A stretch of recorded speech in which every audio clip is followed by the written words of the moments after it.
Hello and welcome back to another Wrestling and edition of AEW Rampage Out of 10. And with just 8 days until Full Gear, it's all hands on deck for the company as they prepare for their annual fall pay-per-view. FTR's motto, no flips, just fists, but they had to deal with high-flying opponents Commander and El Hijo in tonight's main event, as well as some other big matches, including the one that starts us off between Ricky Starks and Preston Vance. So let's get straight into it. And yeah, this week we got full entrances, and Big Bill and Jose, the assistant, were both at ringside to support their allies. It was a fast-paced match from the moment the bell rang. Vance is a powerhouse, but he is more capable of keeping up with guys who are half his size. Despite being more of a tween character, Vance works babyface style in this match, so Starks could play up to his heel antics. Time will tell if AFI turns babyface or goes back to its villainous ways. Starks and Vance had a decent showing in this one. Nothing especially noteworthy happened, but it was a solid opening match that positioned AFI as potential future challengers for the tag titles. Starks scored the win, and then he and Bill immediately attacked Vance. Roosh and Jalisco showed us drive the tag chance out of the win. And yeah, I thought it was a solid start to the show, kind of set the scene around the tag team division, and yeah, decent match to the right winner. So yeah, I'll give it 6 out of 10. Before it's time for Red Velvet, who made her first Rampage appearance in over a year, a week after she took on Soho in singles action. Saraya came out on the stage, deciding not to accompany Soho all the way to the ring, so Velvet had a better chance with most of her opponents of the Outcast.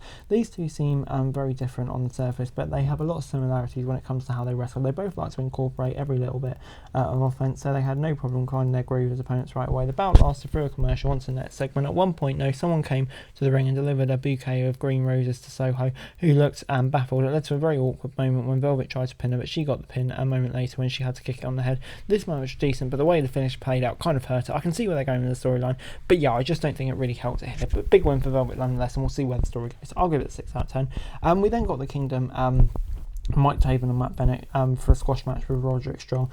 The Kingdom basically won quickly. Roddy got out of his wheelchair to hit one of the guys with a backbreaker before getting right back in it and pretending to be hurt again. That's all playing up to the story, working nicely as well. Obviously in a bit of a weird situation with no Adam Cole around at the moment, but I thought for what it was, it worked pretty nicely, and yeah, I'll give it a 6 out of 10. Kind of intrigued to see where it all goes with MJF, if something will play out Full Gear or not.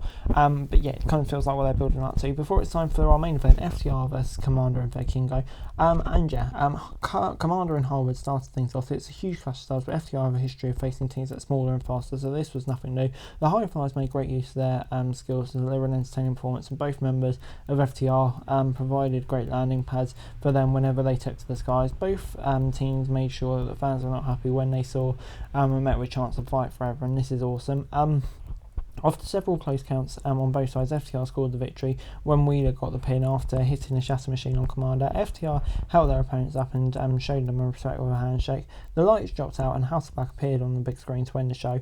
This gets an 8 out of 10 from me. I actually loved this match. Some of the high-flying spots here were ridiculous. Building up to that match afterwards, the House of Black, I thought this was just a brilliant main event. Loved it. Overall Rampage gets a 7 out of 10 from me. I thought, massively elevated by that incredible main event. But on the whole, a pretty decent episode of Rampage. Love the main event, like I say. On the other stuff, you could tell there were storyline angles towards it. Wasn't massively overly keen on most of it, no, but I thought it was perfectly solid enough with a fantastic main event. But anyway, guys, that's it for you. Thanks very much for watching. Next, share, subscribe, thanks for watching. If you're interested in news and subscribe to the channel, it's going to be greatly appreciated. Thanks so much for watching. Peace.